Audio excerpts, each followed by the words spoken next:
Next, we have Kimberly Douglas from Southern California Edison. Hi, Kimberly. Hi, everyone. Thank you so much for having me. I know I'm stepping in for Carolyn, my manager, but hopefully I do the presentation justice. I'm sure you will. So go ahead. I'm sorry. I'll do your introduction. Everyone should know how great you are. Go for it. Thank you. Okay. So Kimberly started her career at Southern California Edison in 2014 as a government affairs specialist in local public affairs, where she developed strategic plans for working with key external stakeholders while managing the company's franchise agreements with local jurisdictions within SCE's service area. In 2020, Kimberly moved to customer service as a quality assurance advisor responsible for implementing projects and strategies through planning, data guidance, and support on cross-functional teams for high-risk CPUC energy regulated compliance programs. In her current role, Kimberly is developing the strategy and narrative for the community and climate equity team within CP&S. Doing what she loves most, engaging and educating SCE's customers in our hard-to-reach communities. Thank you, Kimberly. Thank you so much. So at Edison, we're Teams users. So using Zoom is going to be fun. So I'm going to try to present my screen, and then you guys let me know if you can see it. Let me do share. And are you guys able to see the presentation? Right now we can see it, but your slides are off to the side a little bit. And what about now we see it where we have like a big one and then a little one, but it looks good. Oh, you guys are seeing two monitors. Okay, hold on one sec. We only need to see one. Hold on. I will stop sharing.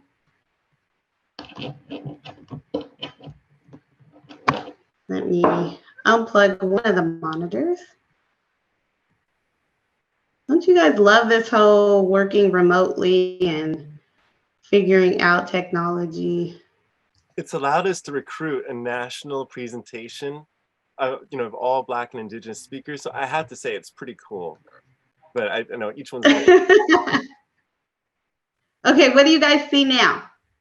Your present. Now we're just seeing your presentation. Yay! Okay, good. All right, so I will go ahead and get started. So as you all mentioned, my name is Kimberly Douglas, Senior Advisor with the Community and Climate Equity team. I'm stepping in for Carolyn Sims, my manager, who had a family emergency, but we all work very closely together. So I think that I feel very confident in sharing a lot of information here. So just to give you a broad overview of Southern California Edison, we cover, of course, as the name states, Southern California Edison territory. We have over 13,000 plus employees.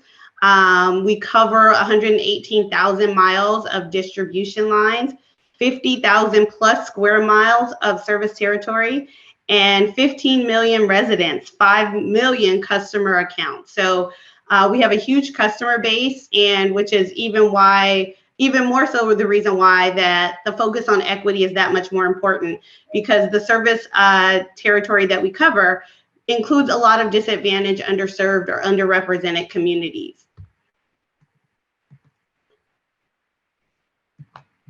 Okay, there we go.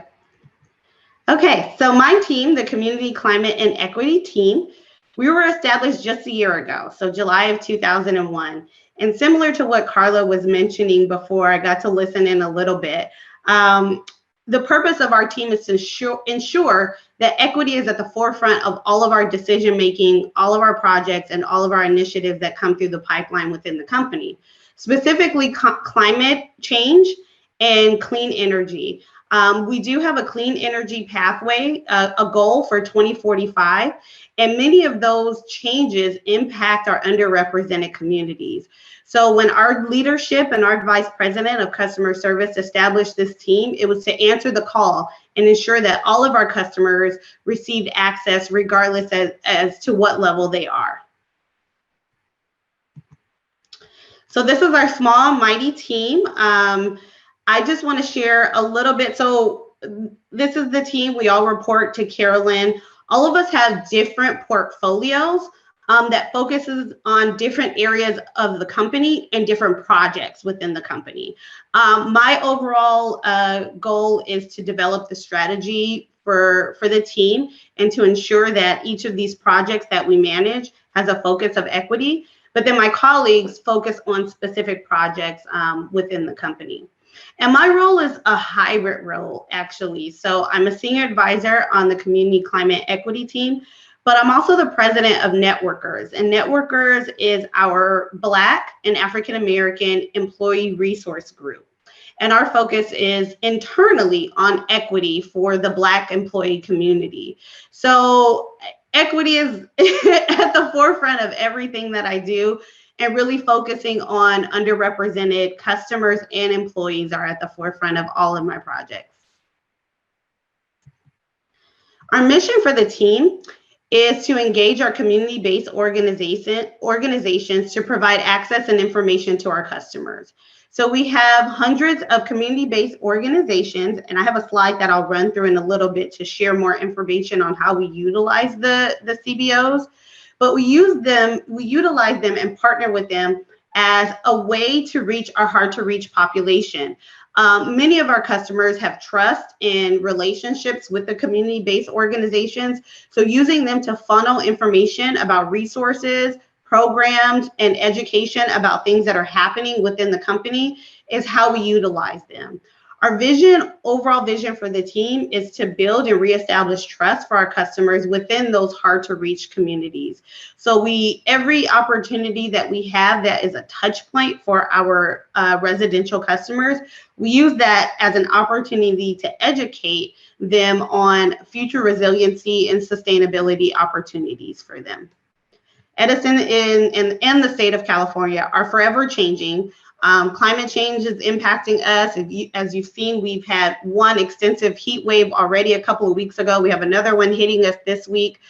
We want to make sure that folks are prepared, that they're prepared for the changes that are coming within the state, within the country, and with technology and infrastructure. So I won't read through all of this, but here is a snapshot of some of the projects that our team works on.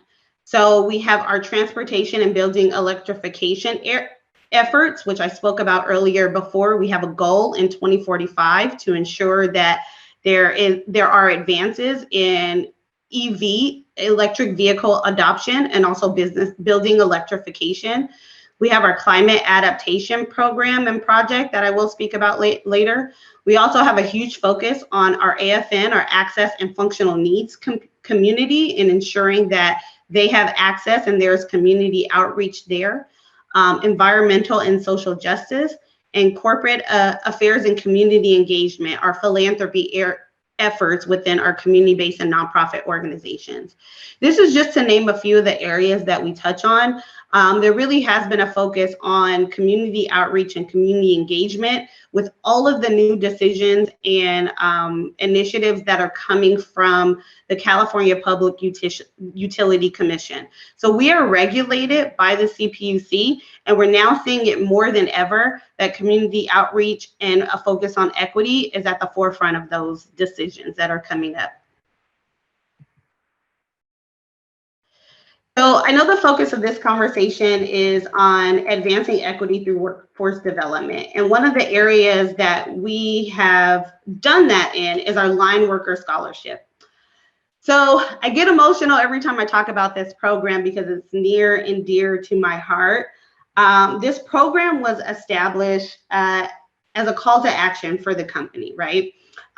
For employees that were part of Networkers, which is the business resource group that I talked about earlier, had a vision of creating opportunities for recruitment and building a pipeline of Black and African American employees in the company. When you look at the overall statistics of our company, only 6% of our employee base are made up of Black and African American self-identified employees. And only 2% in our craft space. And craft space is our folks that are line workers, groundmen, troublemen that climb the poles, that do the real bulk of our work. So there was low representation there. So we had a group of networkers, business resource group employees that started to identify opportunities for growth. And then our company, Southern California International, identified an additional group of initiatives to meet the needs of our external community efforts. So that became a total of 10 company initiatives that were established. Out of those 10 initiatives were the Line Worker Scholarship. And that's a $1 million commitment over the course of 4 years. And so that 1 million is broken up over 4 years, so 25,000 each year. I'm sorry, 25,000 for each 12 awardee for each year. And the first 2 years, so 2021 and this year, 2022, we focused on recruitment of Black and African American individuals in the line worker craft space. I have met these individuals and I have attended receptions as we welcome them into the company. And I cannot tell you how touching it is to be able to provide this opportunity to folks that may have not had this opportunity if it wasn't for this scholarship program. They are awarded the scholarship. They are given free education for the line workers program.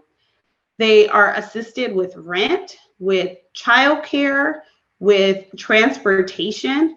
So none of those things are a concern as they go through the program of receiving the certificate from Los Angeles Trade Tech, receiving their Class A license, and then any of the additional SCE requirements that are needed to enter the company.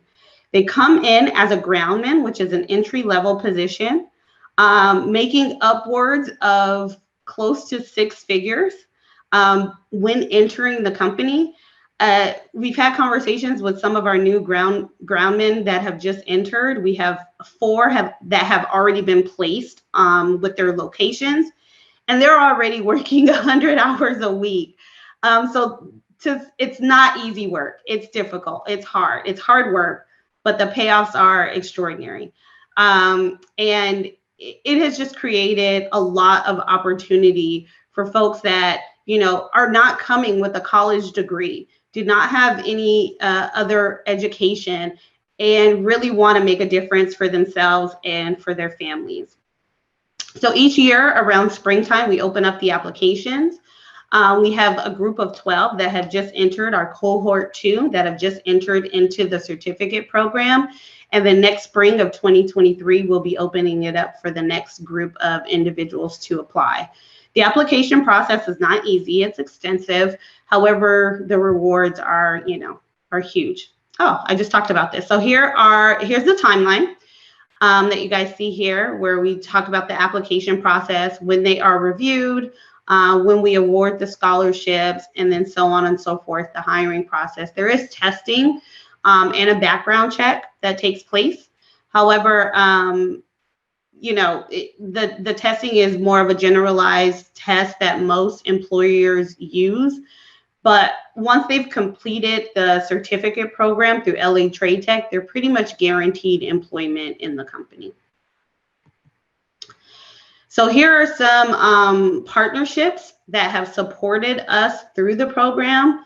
So IBEW 47, that's our union. They provided financial support of $50,000. Scholarship of America, that is who does our unbiased review of the applicants and support us in selecting the winner. So it is not us that are making the selection, so there's no biases there. Brotherhood Crusade, they also provide funding and support for us. They're helping with childcare, transportation, any type of housing support and things like that. And then of course, Los Angeles Trade Tech, who are providing the curriculum and academic support. Internally, we have a steering committee that's a group of individuals that are ensuring that this program continues and that the programs are meeting the needs of the community.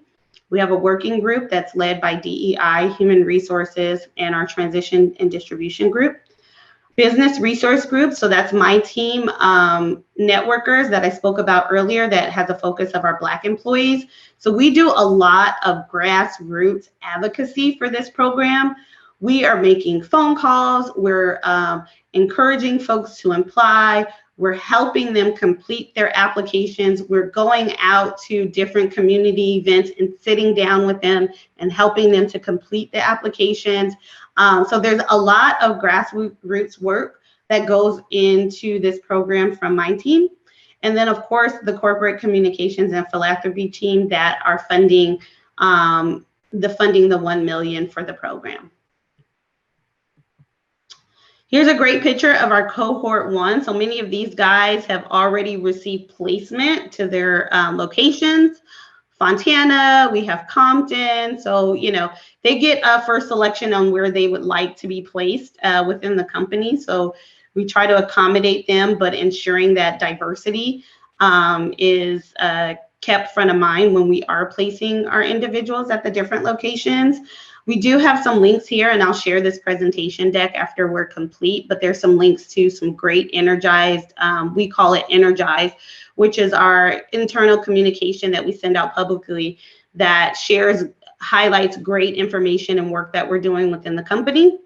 And then one of our individuals, Dejan Green, he's pictured there with the gray shirt on. He was featured on our TND, not ours, but externally, TND World podcast, which is an external podcast.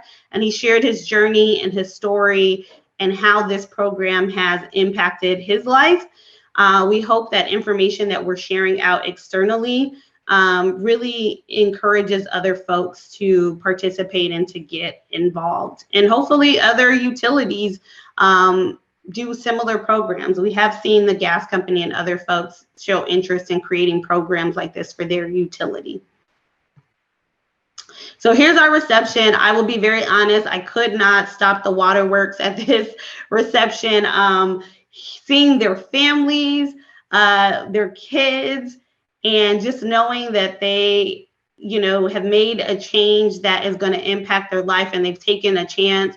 It's hard work, but they have persevered. It was an amazing event where we congratulated the folks, cohort 1 that completed and welcomed cohort 2. So it's just, I can't say, I've been with the company for over 10 years now, and this is one of those moments that will always stay with me, especially being an African-American woman, coming from an underrepresented community and knowing how difficult it is, and seeing, you know, this opportunity given to folks that look like me is just something I can't even put into words.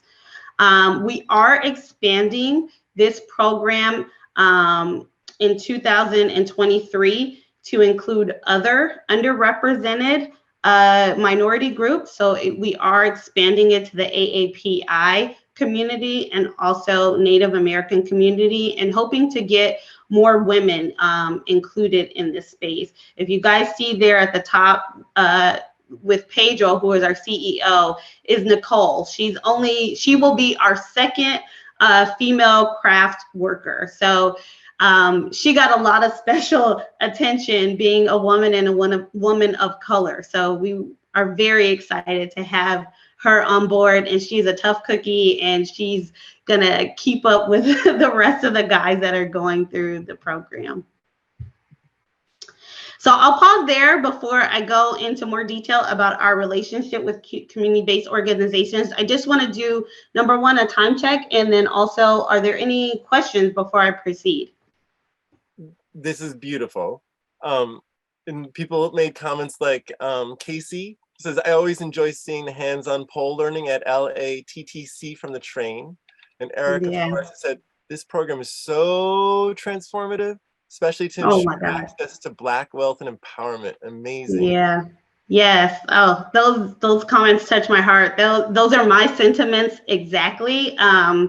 You know, it's just a great opportunity for all of the folks involved, and it definitely gives us that work in this space a sense of purpose, that not only are we making changes in the company, but we're impacting the community that we serve.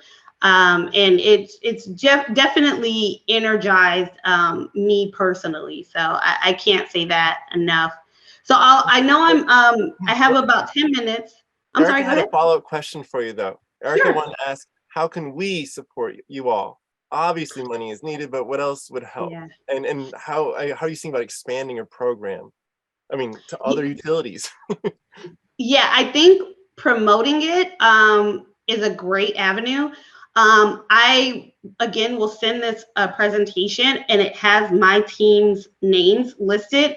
If you can all follow us on LinkedIn and share, we promote this quite extensively on Edison's, so Southern California Edison's LinkedIn page, but also our individual LinkedIn pages. We promote this quite a bit, sharing the link on how to apply. So if you can, help us promote it, we would hate for something like this to go away. We've committed, the company has committed to 4 years, but our goal is to keep this going. We don't want the 4 years to come and go and they're like, okay, that was great. We did our 4-year commitment. Now let's move on, because it's making such a great impact. So continuing to have a plethora of applicants, like so many applicants that they have to keep this going, that's our goal. We did see a decrease in applications from 2021 to 2023, and that scared us. I'll be perfectly honest, because we don't want to lose this program. So helping us to continue to promote it and share it externally, I think would be absolutely great. Okay, so I'll run through the next few slides very quickly, and then I'll pause for, I'll stop for additional questions. But I just want to share a little bit on how we are advancing equity using the partnerships with our community-based organization, and then I'll stop there. So our role as a community climate and equity team is to partner with our existing community-based organizations and allow them to help support us share information externally. We share information about wildfire mitigation, how to be safe during a wildfire event, how to obtain resources during a PSPS event. And so for those that don't know, PSPS is Public Safety Power Shutoff. So that's when we proactively turn off power when the winds are high from a safety standpoint. So because of that, of course, you are impacted as a resident if we're turning off your power. You are losing your air conditioning, or you may be losing food, water. If you are a medical baseline customer that needs, medical assistance in the home, you could be losing those resources. So we have many, many different programs that we promote to our customers so that they can be prepared for any type of emergency, and also for any changes that are happening in the company. In doing so, we utilize our community-based organizations. So we have 3 types of community-based organization programs. Tier 1, those are our incentivized community-based organizations. So they receive $5,000 a year to share information about what SCE is doing and what resources and programs are available. We have Tier 2, where they are not incentivized, but they are a strong partnership that has the reach and ability to share information for us. And then we have Tier 3, that is just a partnership that shares information on their own that they see fit for their organization. All of these community-based organizations receive webinar support. So we show up at their community events, their workshops, their webinars to share information about what the company is doing. We provide them with tools in terms of resources, like actual paper or online newsletter resources about what the company is doing. And we also ensure that from an equity standpoint that we are doing in-language outreach. So for those folks that are not English-speaking customers, we ensure that we are reaching out to them in the language that they prefer. We also ensure that we have touch points with our AFN community, which is what I spoke about earlier, our access and functional needs community, ensuring that we have partnerships with community-based organizations that reach those communities. All of our community engagement events, whether they're virtual or in person, include American Sign Language interpretation. So we ensure that we're meeting the needs of those customers. So we are continuing to build out this portfolio of community-based organizations that help support us. We have what is called an RFP, so a request for proposal, where we are encouraging other CBOs, additional CBOs that have reach within the access and functional needs community to apply to establish partnership with us. So we're looking for more.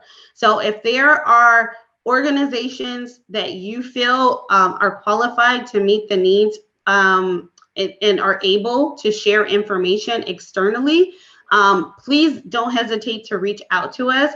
We would love to evaluate the organization and see if we can add them to our portfolio. The more organizations that we partner with, the more opportunities that we have to reach our customers.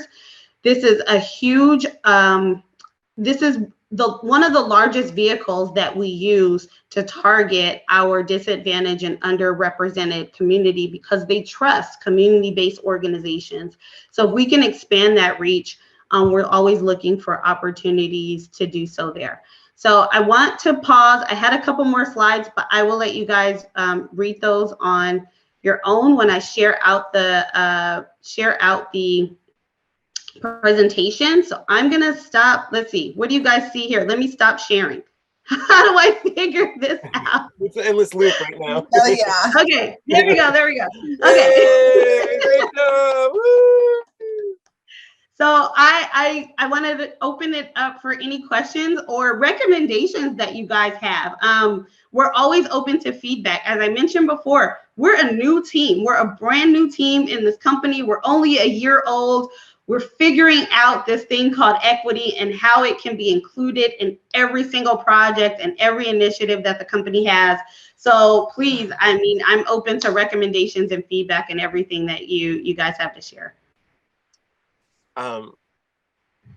Well, questions, serious questions. Kimberly, Okay. thanks for implementing this great program at SCE. Question regarding heat health risks. What data does SoCal Edison have to help identify homes, schools, and care facilities that lack cooling or have low thermal and cooling efficiency, putting them at risk of overheating? So I'm not sure how we obtain that data, and I can follow up with you on that question and get back to you. However, a lot of the information that we receive is information that is shared with us by the customer. So for example, if there is a customer who has medical issues that that require consistent electricity, they notify us of that when they set up their account or throughout the longevity of them having an account with us, so that we're aware. So we have a portfolio of our customers that have needs, right? So if there's medical needs, additional assistance that is needed, we've identified those customers, but we're always looking for new ways to better identify. So again, open to recommendations, but I will get back to you on how we identify the heat thermal. Okay, well, because we're about to transition, the last one, Erica Flores said, Kimberly, you are bringing the fire with this program. Yes. Thank you. I love it. Thank you. There's a whole bunch of more technical questions, but thank you. I'll jump in the chat and see if I can answer a few. But thank you guys so much for having me. I look forward to a continued partnership. If there's ever an opportunity for me to present again in the future and just share information on new things that we're doing, this is going to be forever changing. Please don't hesitate to reach out. We will. Thank you. Thank you so much, Sean. Thank you, team. Thank you. Well, it's 2:30. We actually have another break right now for 30 minutes. And when we come back, Dr. Anthony Kinslow will be presenting. Well, I was thinking maybe if people want to chat, we could promote attendees into speaker stuff. Can we do that where we can move people over? Because we got 30 minutes.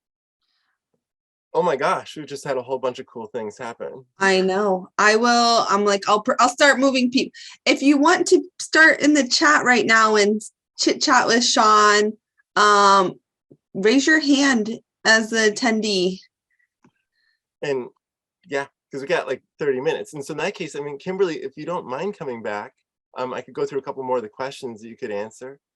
There's Susan. Hey, everybody. Hey, Susan, I'll take myself off the floor. Why don't you unmute yourself and you can ask a question? Yeah, I was going through the chat and seeing which ones I could answer. So I'm here. Okay, well, Jim Lutz wanted to ask, how intentionally do you listen to what the CBOs are saying and asking for? So we have multiple touch points with our community-based organizations. So it's not just the workshops or webinars that we provide information to them.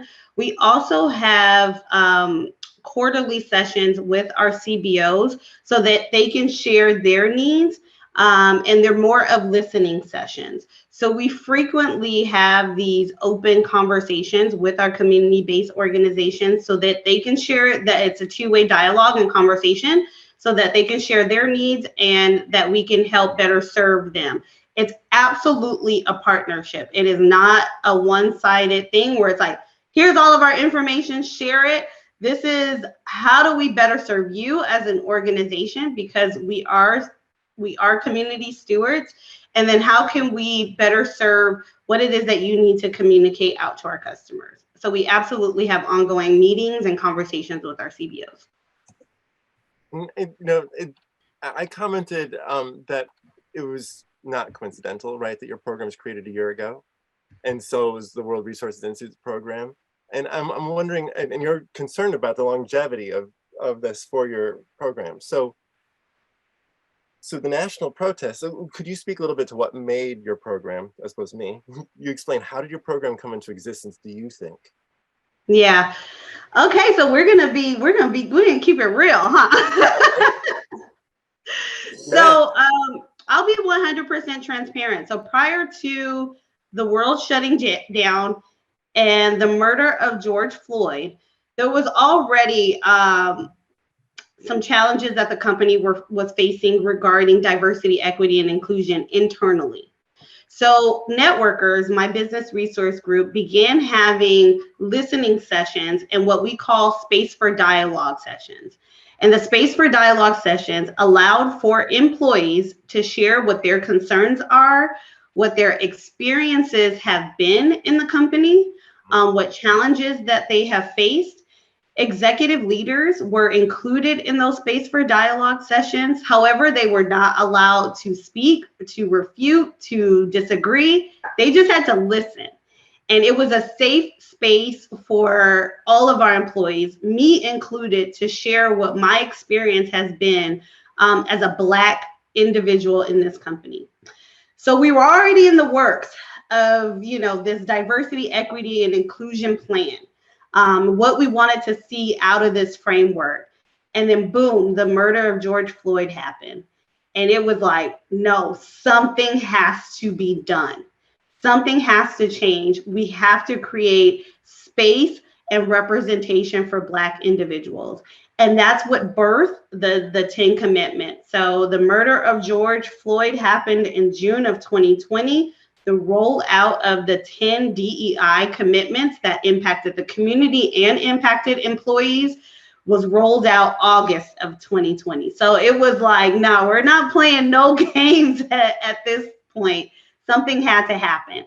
And it was, I'll be honest, it was our voices. Like we were saying, enough is enough. Like we're experiencing these challenges of discrimination within the company. And we're experiencing these challenges of discrimination when we go out into the world, and something has to change. And so the DEI commitments rolled out in August of 2020, and the application process for our first cohort started that following year in the spring.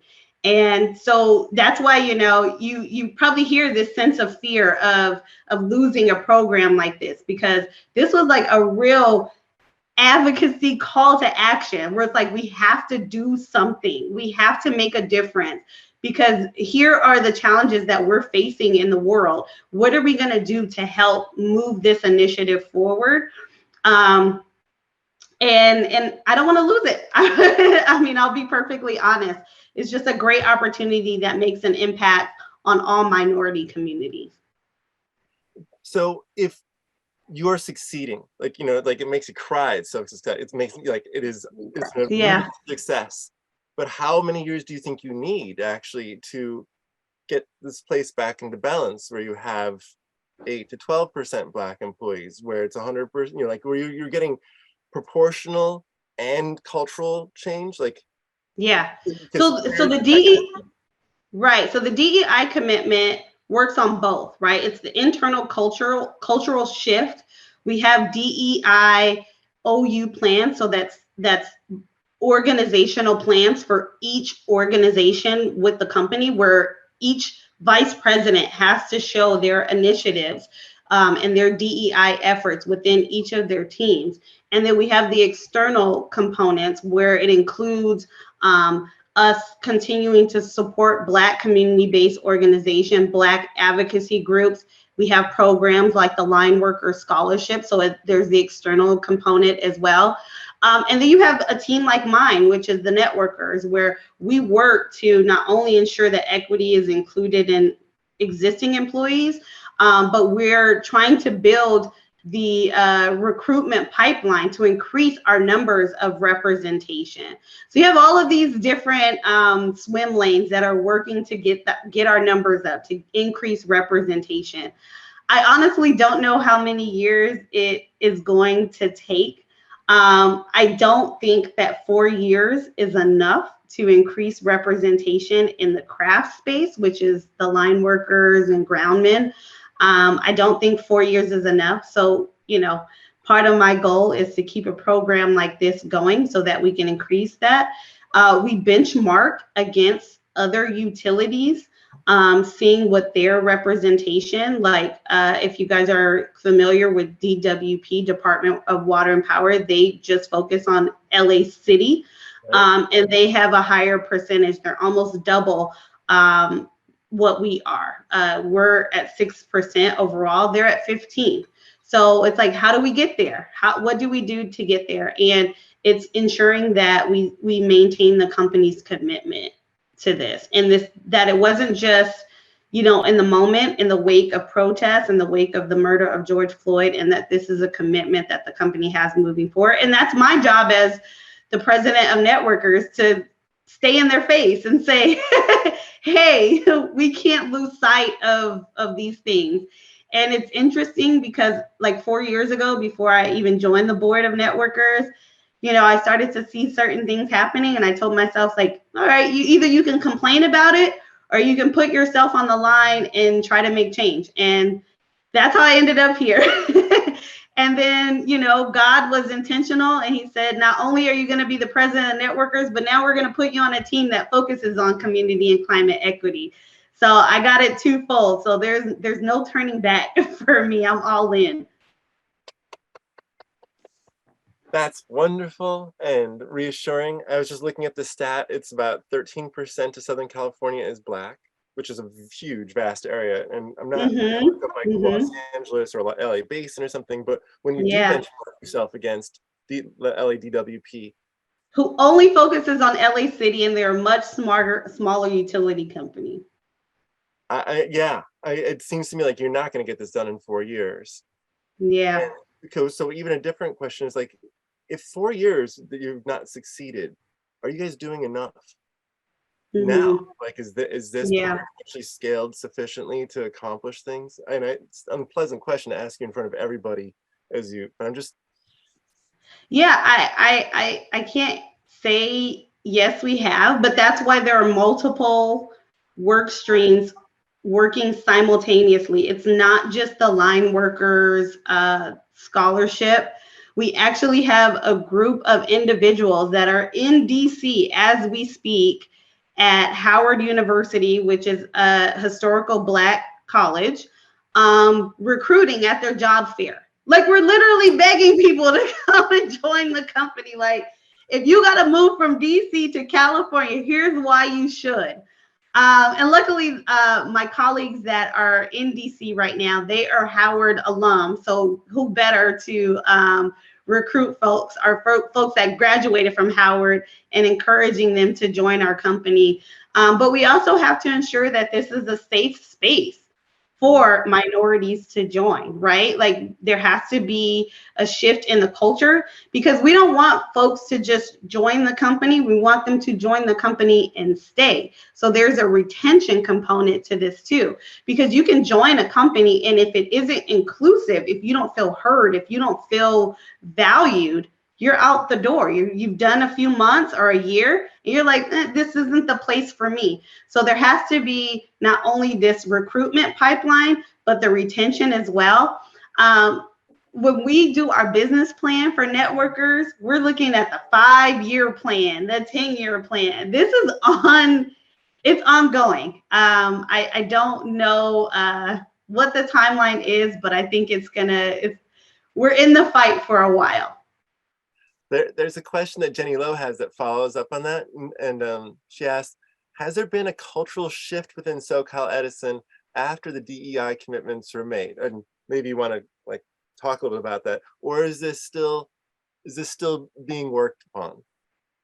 I think it's a hybrid of both. So we have the DEI, I don't want to call it OU because that's an internal phrase, but the DEI department strategy, right? So that is ensuring that there is a cultural shift with a focus of diversity and equity within each team in the company, right? So increasing the numbers of diversity, but also ensuring that inclusiveness is received, that folks feel valued and included. So there's tons of training that has happened, leadership training throughout the company so that we can train our leadership on what is diversity, what is equity, what is inclusion, and how do you make that happen in your organization. We've done code switching and imposter syndrome workshops for our leaders. So we had phase 1 that took place during Black History Month, because what better time to do it with Black History Month. We have another one of those workshops that are taking place in October that we're broadening the scope. So now it's not just focused on how Black individuals feel like they have to show up at the company. It's now expanding that to our LGBTQ community, our Asian community, and our access and functional needs community. So our community that lives with disabilities, and how code switching and imposter syndrome is prevalent. The focus of these workshops is not to educate our employees because we're living it. We know how we have to code switch and change and show up. This is an education forum for leaders. So it is employees sharing their stories about how they feel like they have to show up and what their journey is, and leaders required to participate in these sessions and listen and make a commitment to what they plan to do and how they plan to shift their individual teams. So there are a lot of things like that happening so that we see the cultural shift. I have seen the dynamic change. I over the course of the last 2 years, I have seen a shift. Now, it isn't a complete, what's the word that I'm looking for? It's not where I would like it to be, but there's movement, right? We're moving the needle. We definitely have a lot more work to do. And it's interesting that the resistance that we're seeing to this and the resistance that we're seeing to the line workers program is not from leaders, it's from non-Black employees. So when we post and we advertise on our social media platforms, it's our employees that are saying, why are we doing this? This is reverse racism and all of these things. So, you know, there's a focus on developing our leaders to understand what DEI is, but there has to be equal amount of focus on the employees who are not ready to receive it. And I have to tell you, when we sit in these meetings, sometimes you see the comments rolling through and you're like, oh my God, I work with these people and this is how they feel. And it's like so disheartening. That just means we have more work to do. And, you know, we have a large group of individuals, including leaders, that are committed to the work. but beautiful. I was just thinking, we got some pushback on organizing Yeah. and in the way Yeah. that, and yeah, you just have to keep on pushing. You do. Yes, they can. That's it. But that version of reality has just been too dominant for too long. We don't have to. Yeah. Yeah.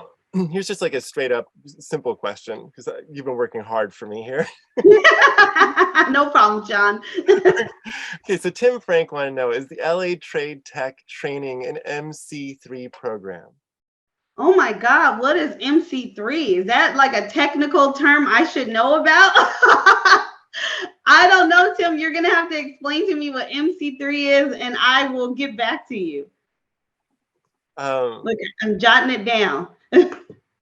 Well, Jenny Lowe just wanted to tell you that is so cool, and thanks for moving the needle over at SoCal Edison. And I'm hearing you say you feel like there's momentum. Hey, Yeah. Tim. Oh, perfect. Okay, Tim. All right, Tim. Let's hear. What's MC3? So I realize that's jargon. It's the multi-craft core curriculum. So basically that is a pre-apprenticeship program that it prepares people for entry to the full range of building trades crafts, with a few exceptions, like the carpenters and the ironworkers that run their own programs. But MC3 basically prepares people for any other of the crafts apprenticeship programs. And I was just wondering if that was what the LA Trade Tech program was aiming to do. So my initial thought is to say no. The curriculum that we focus on is Powerline. It's a Powerline certificate program.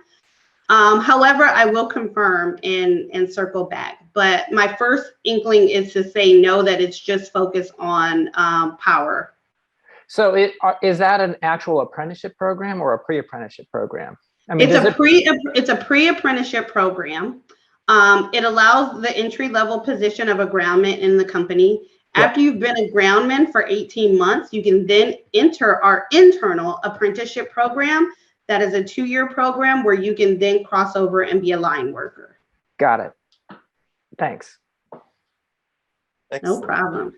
Ivana Osmanovic asked earlier on, great presentation. She said, Kimberly, outside of the emergency services you work with community-based organizations to share, do you work with community-based organizations to share savings programs such as LIHEAP?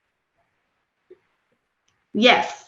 So our community-based organization partnerships are also so outside of wildfire mitigation efforts, we also share information on all of our programs and resources that are available for bill savings.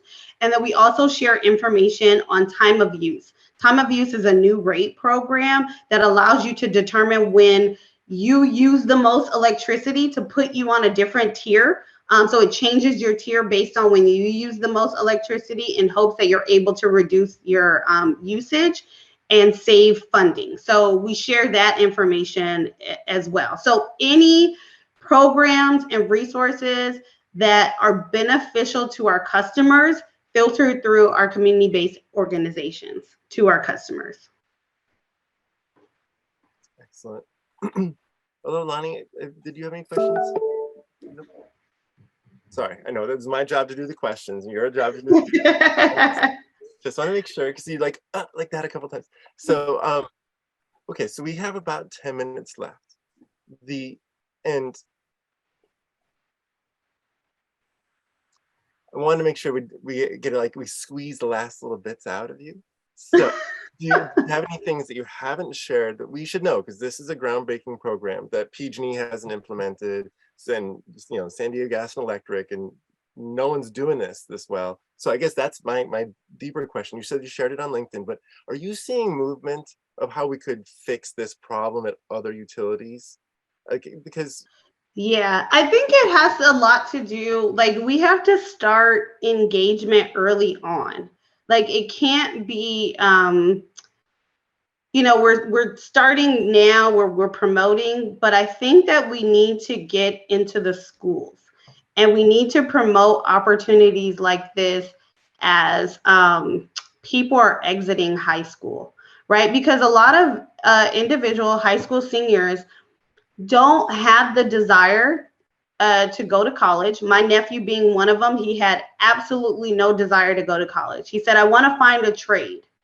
And I was like, but what? And he's like, I don't know. I'm just going to go to LA Trade Tech and see what happens.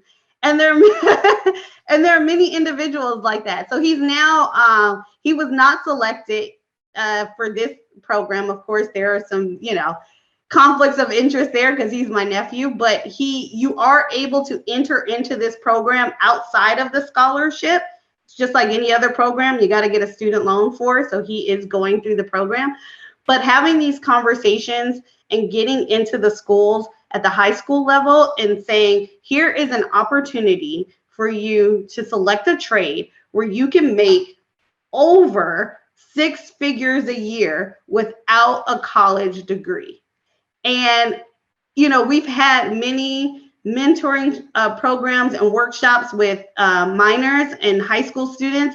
And as soon as we say you can make over $100,000 without a college degree, everybody all of a sudden gets interested. And they're like, wait, what? I'm like, yeah, you'll be making like $80 an hour. Where else can you do that? Now, don't get me wrong. This is a risky job, right? Like, these guys are digging trenches and climbing poles, and it's not easy work. And that's exactly what I shared with my nephew. It ain't easy. You're going to be tired. You're going to work hundreds of hours, but the benefits are so rewarding. And so I think if we can do better engagement about opportunities like this, and how a groundman, even if you don't get the scholarship, how going into a trade for becoming a power line worker can get you an entry-level position into a company where you can make upwards of 6 figures off top, I think is where there is a gap, and we need to do more of that. So promotion needs to happen as folks are exiting high school. Thank you. A question that I asked earlier that I was hoping to elaborate on was, like, how do we get PG&E to adopt this program? And I don't but they haven't. And I don't understand why. After seeing this amazing work that you're doing, and everyone saw George Floyd's murder, and everyone was a part of the BLM movement, even if you're even passive, it was happening. Like, it was societal change. So why isn't it not at PG&E? Why? I couldn't answer that question for you. We have great partnerships with PG&E. We have partnerships with San Diego Gas and Electric, with SoCal Gas, with DWP. We're seeing that there are efforts around creating programs and opportunities. There was one that I saw on LinkedIn. I can't remember if it was SDG&E, but it was one of them locally that created something similar. And they were identifying who their cohort 1 recipients were. So I think it's going to happen because there was one company already jumping on board. It wasn't specific to Black employees. It was specific to all minority groups, which is absolutely fine. As long as we're focusing on underrepresented communities. So I think it's just a matter of time. I think it's going to happen, but it's just a matter of time. And I think sharing us telling our story on how this is impacting us as an organization and impacting the community, and continuing to get our individuals sharing the story, like Dejan, who was on that T&D podcast. I'm sure somebody from PG&E heard that podcast and heard, how we're making impacts in the community, and they're going to jump on board. I think that we're going to see that. I think it's just a matter of time. That's a good optimistic message. I hope so too. This is like green framing, positive framing. Absolutely. And can I follow up on you mentioned that the coworkers who were saying distressing comments, disapproving comments, the non-Black employees, and have you converted it? Do you know if you've converted even one of them?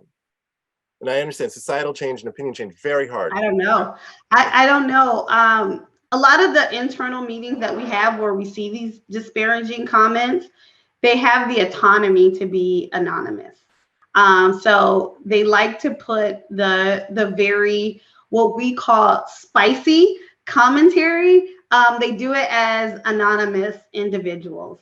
So I'm not sure. I hope that we are. I have a colleague that when he sees these comments made by coworkers on social media, he reaches out to them directly and he has a conversation and he says, what can we do to shift your mindset? It's very respectful conversations, but he takes it upon himself to pick up the phone and say, you know, like, I work with you. What's up? Like, why do you feel this way? And how can we shift that? So I hope so. Either way, if we shift those people or not, the folks that aren't on board, it's happening. So it's like either get on board or maybe find another company to work for. As our CEO says it very blatantly, if you are not on board with the DEI strategy of Southern California, Edison, then this isn't the place for you to work.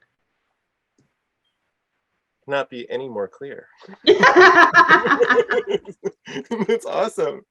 So you gave us a whole extra half an hour. You're awesome, Kimberly. And just you know, I found out about your program from a line worker who's posting on LinkedIn, and I got to reach out to him, and he was like, I don't know if I'm supposed to be the person who speaks.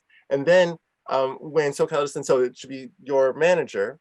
He wrote to me, he's like, hey, how'd that work out? Did anyone ever say yes? And I mentioned her name, and he's like, your name. Everyone was like, oh, she's awesome. She is. She was actually, she will never toot her own horn. But my manager, first of all, she has been at the forefront of many of these initiatives. And this program was her brainchild, her and 3 other colleagues. So, I mean, I'm so sorry that she couldn't be here today. But I mean, I just hope that I am half as good influencing the changes that are happening in this company as she is. But yeah, this program was her baby, and to see it come to fruition and making an impact, I'm sure means the world to her. So, I mean, you know, she had an emergency today with family, but I'm sure she'd be more than willing to speak to you guys soon. You did a marvelous job, and I just want you to let her know that she's loved also. Yeah, thank you so much. Thank you guys so much. Have an amazing evening, and thank you for welcoming me with open arms, and look forward to a future partnership. It's a pleasure. Bye, guys. Bye.